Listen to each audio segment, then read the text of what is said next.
आतूला बोलायचं होतं बर्थडे आतूने तुला नेलंच नाही, नेलं नाही म्हणून रडतोय. आतूला आपण भांडू दोघं, बरोबर भांडायचं आतूला. तुला नेलं नाही ना आतूने तिच्या बर्थडेला, एकटीच गेली तुला सोडून, आहे का नाही? आतूने तुला नेलं नाही, आता खोटी करा तुशी बोलू नको आतूला तू. बरोबर नाही उद्या जाऊ आतूकडं, आपण उद्या जायचंय, उद्या आहे आतूचा बर्थडे.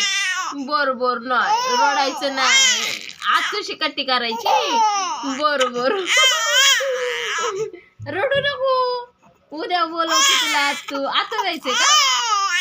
बाई पोरग रुसला आता रुसलं पोरग. आतूला फोन करतो फोन आतूला, बोलतो व्हिडिओ कॉल करायचा करायचंय. बरोबर.